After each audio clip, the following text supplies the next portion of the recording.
This is NFL Action, and I'm Pat Summerall. Until 1968, winning the AFL Championship was like climbing a hill, only to stand in the shadow of a mountain. But this year, climbing the hill was harder than climbing the mountain. For the AFL Championship, in retrospect, became the most important game of the year, as it would, in the end, produce pro football's world champion. Absolutely. It's quick. 4 years. Took a long time coming. 4 years. You want to win every year, first year on. Winning. Nothing else matters to me. Winning. Whether I catch 1 or 10. Nothing else matters.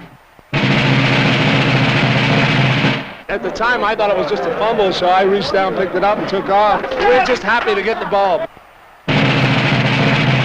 Has there been a key this year? There are about 50 strong hearts out here. That's where the key was. Jet Woolley hat says, cold up there today. Jet Woolley. For the thousands who came, for the millions who viewed, the AFL Championship seemed to offer a predictable struggle.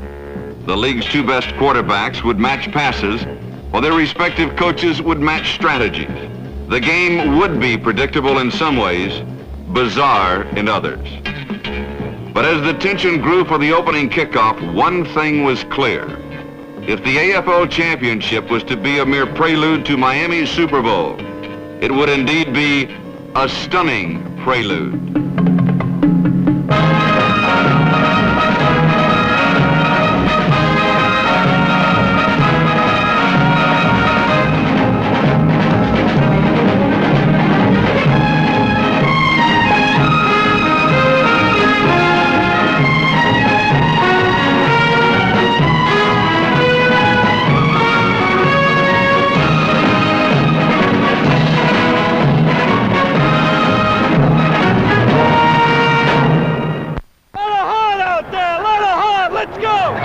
Defense, just keep your poise now.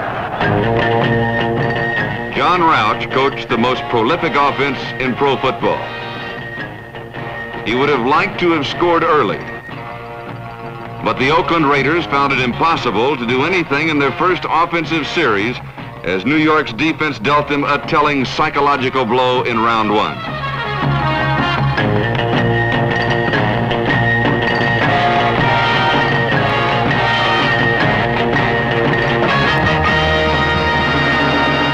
Like a school of sharks, the Jets' offense struck swiftly as Oakland had been stopped. Joe Namath to Don Maynard for a first down. Matt Snell over left tackle for 6. Namath to Maynard again, 14 yards and a touchdown. On the play, Maynard had been aided by his own muddy field. Defender George Atkinson slipped as Maynard made his cut, and the Jets flanker made the catch unmolested. It was quick and it was easy, but it would be their only touchdown for nearly 3/4 of the game. Oakland's second series was as fruitless and as frustrating as its first. Drop passes would not be uncommon. Freezing temperatures and 50-mile-per-hour gusts made it difficult for either team's receivers to hold the ball.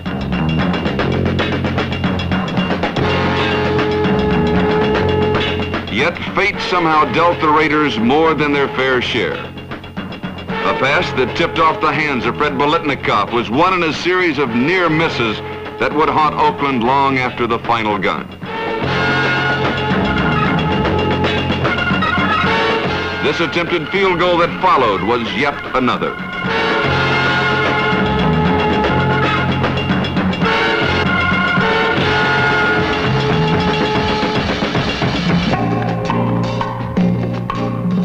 The rest of the first quarter was a struggle for both teams, characterized by grudging defensive play and the inaccurate passing of both quarterbacks.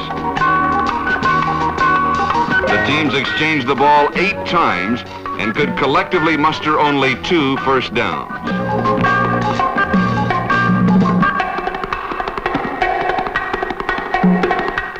Through all the wind-blown passes and flying bodies, it was evident that the Raiders were flat.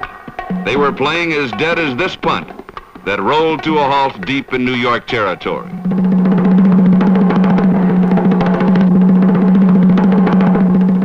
From here, late in the quarter, Joe Namath went to his ground game in hopes of adding another touchdown to his 7-0 lead.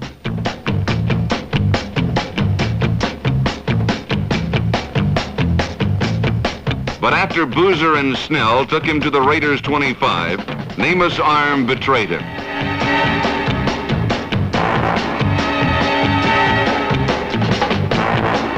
The Jets would have to settle for a field goal from Jim Turner and a 10-0 first quarter lead.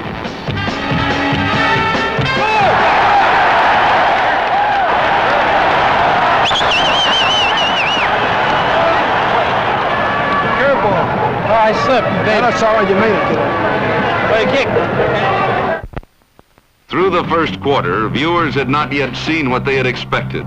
A battle of the league's best receivers, their complex formations and patterns. There was Don Maynard, number 13, who had scored the game's only touchdown and had been wide open on other occasions in the first period. But in the second quarter, Atkinson would play him tight and tough and would hold Maynard to one insignificant catch. Then there was the Raiders' great receiver, number 25, Fred Biletnikoff. Biletnikoff had been shut out and intimidated by New York's fiery cornerback Johnny Sample in the first period.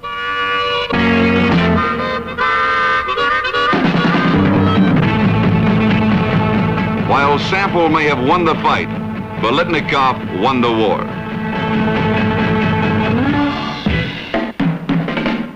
Number 25 would lead the Raiders to their first score early in the second period. Quarterback Darryl LaMonica relied heavily on Biletnikoff during the touchdown drive.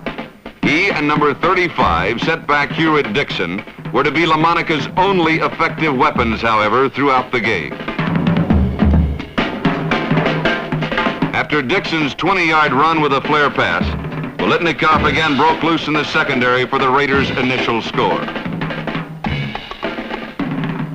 A repeat of the play shows Biletnikoff's pattern contained neither great moves nor great speed.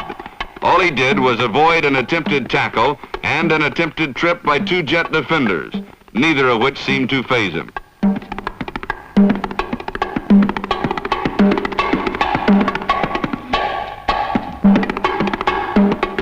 Down by 3, the Raiders had finally seen their first ray of sun.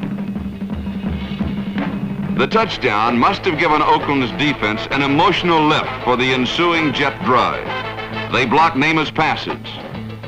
They broke down his iron pocket and forced him to scramble on two fragile knees. And they took him to the soggy ground for the first and only time in the game. Not only did they stop Broadway Joe, they stopped his entire game plan by containing the running of Emerson Boozer and Matt Snell and preventing the long bomb to his deep receivers.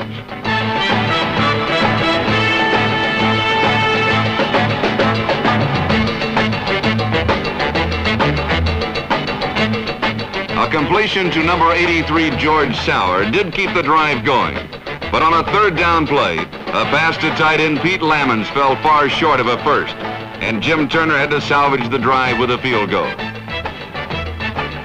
The Raiders were now confident that even when Namath was on target, they could prevent him from scoring a touchdown. Broadway Joe would ultimately shatter this confidence.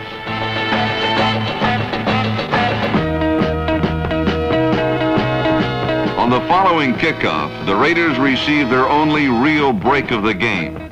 George Atkinson seemingly fumbled, but the whistle blew the ball dead and Oakland retained possession. LaMonica quickly moved his team into New York territory, again having success with a flare pass to Dixon.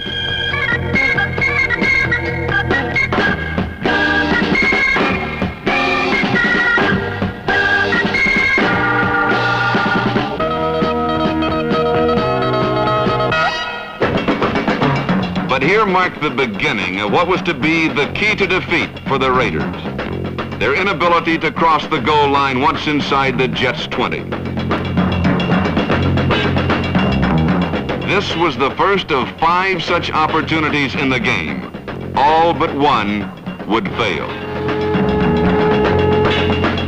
George Blanda's field goal made it 13-10 with only minutes left in the half.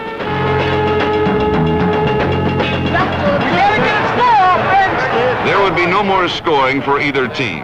Oakland got the ball back, but the whistle ended the half with LaMonica awaiting the snap and the Jets awaiting the third quarter, ahead by 3 points.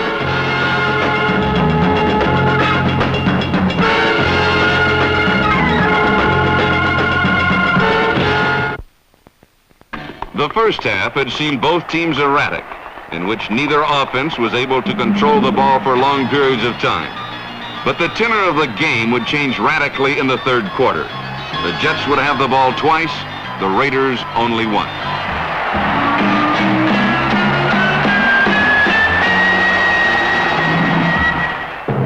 Oakland's defense was charged up for the third quarter, and they stopped the Jets' goal after the kickoff.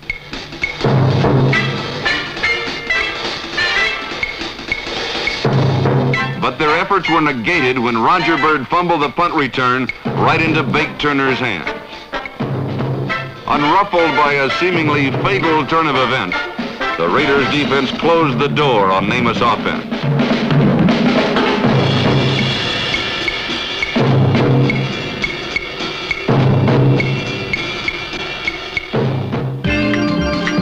From his own 6-yard line, LaMonica would again take the Raiders to the brink of New York's goal line, and he would do it exclusively through the air. Oakland's ground game by now had become ineffectual, but Biletnikoff was unstoppable.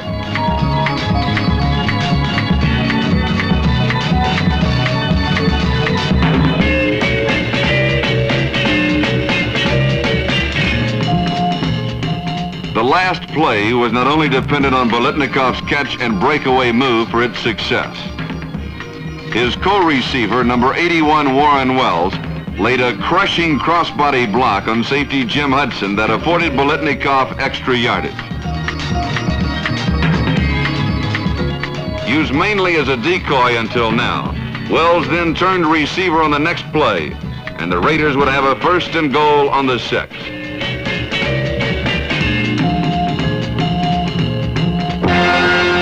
But the Jets' defense refused to budge. Jim Hudson made 3 straight tackles, and the Raiders could move only to the 2.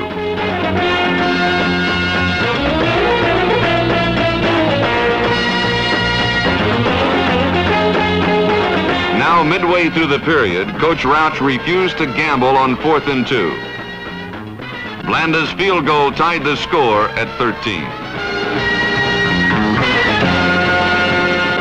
The rest of the third quarter belonged to Joe Namath.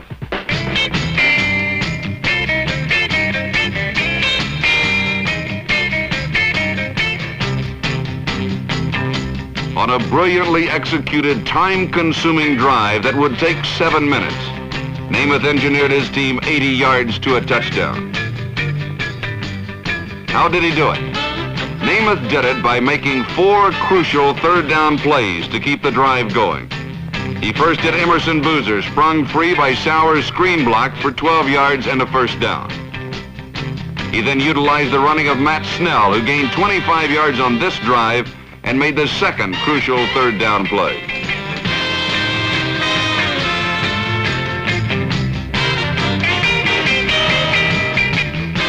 He took advantage of a play that almost ended the drive, a near interception.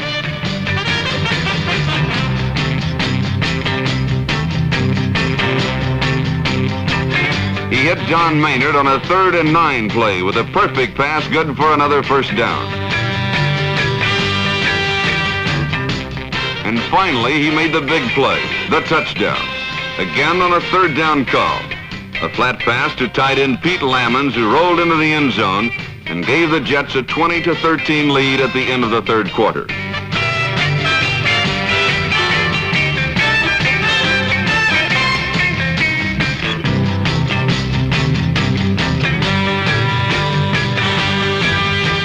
For the first time since early in the game, Joe Namath had shown how devastating he and the Jets' offense could really be.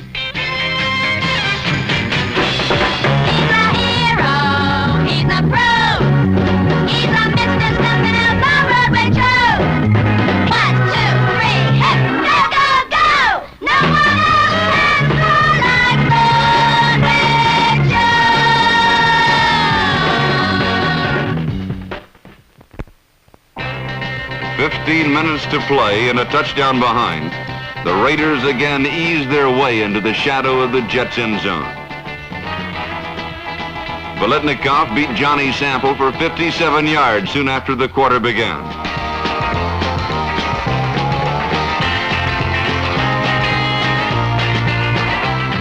On the last play, Sample went for an early fake that allowed the Raiders receiver a step, but Sample made a good recovery after the catch to prevent a touchdown.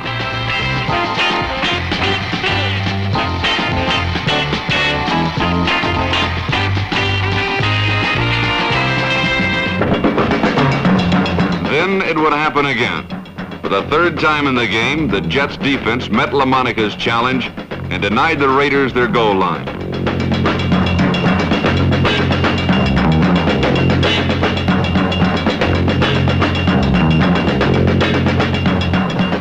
The tragedy for Oakland on this third down play was that Wells had sneaked free behind the secondary, but the pass instead went to Dixon and was easily batted away and almost intercepted by Jim Hudson.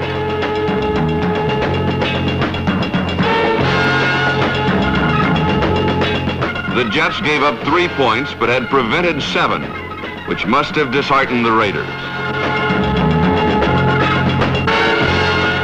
Namath then made his only mistake of the game as he was intercepted by George Atkinson. Only a rare tackle by Namath himself saved a score.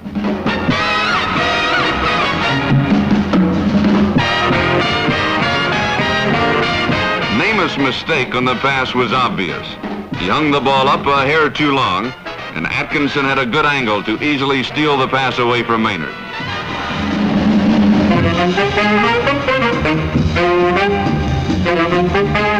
This time, the Raiders made good their challenge. Pete Banaszak sliced through the line and into the end zone. The decision not to use Banaszak more often in the game hurt the Raider attack. He demonstrated a singular ability to break tackles, and here gave Oakland their first and last lead of the game, 23-20.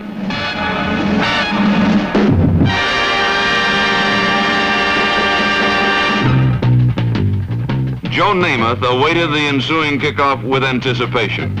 He had 8 minutes to regain the lead. It would take him exactly 68 seconds.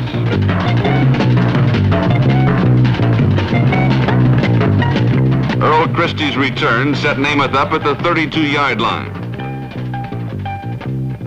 1st and 10, George Sauer on a quick sideline pattern for a first down.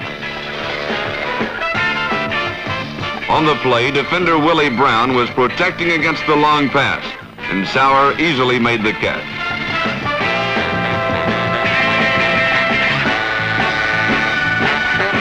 Then it was Don Maynard's turn.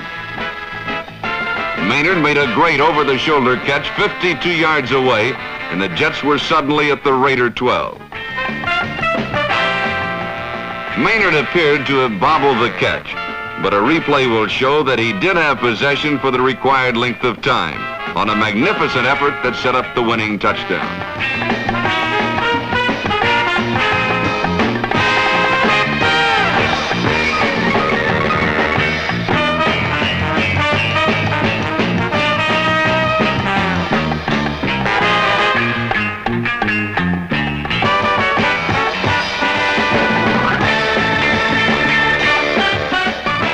Namath refused to probe the defense. He went directly for a score.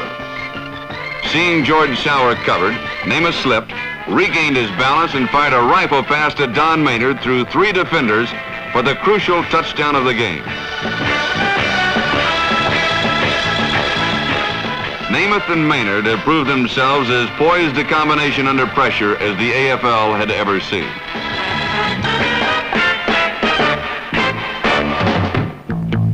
Thus far, a tense and exciting game, the drama had only just begun. Following New York's go-ahead touchdown, the Raiders again quickly approached the Jets' goal line.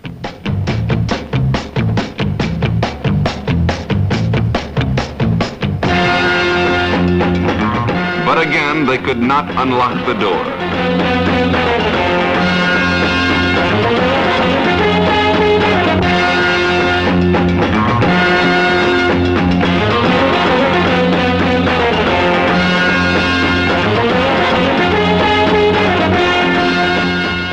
On 4th down and with 6 minutes to play, Rauch this time chose to disdain the field goal.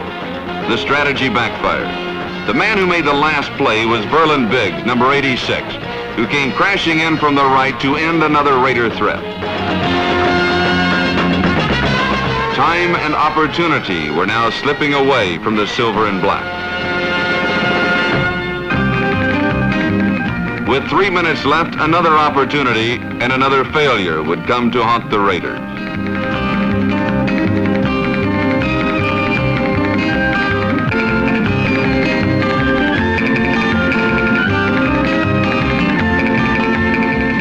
Passes to Bolitnikov and Wells, plus a piling on penalty, gave them a first down on the 12.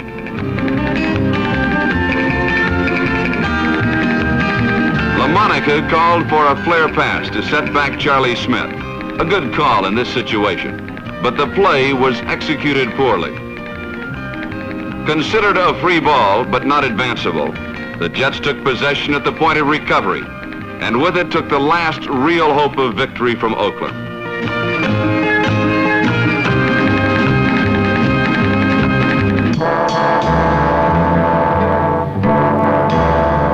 Like pallbearers at their own funeral, the Raiders and their coach silently watched New York run out the clock.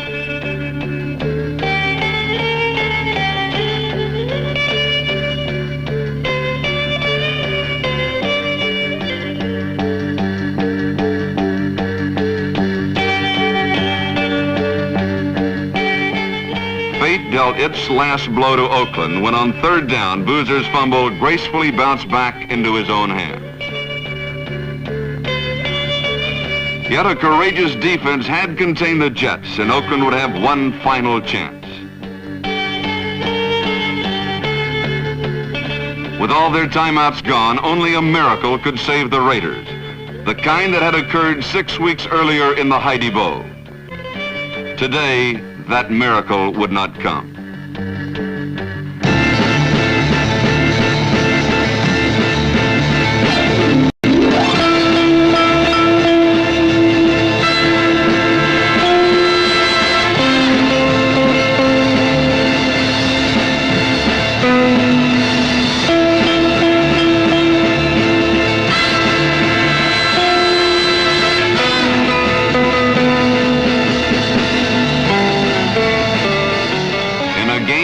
To the bitter end, the final play must have seemed like an eternity.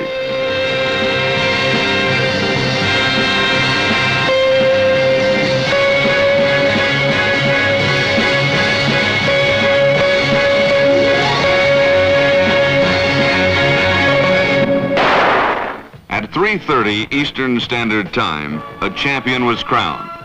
The Jets had closed the door on Oakland's offense when it had counted most, and well deserved their first league title.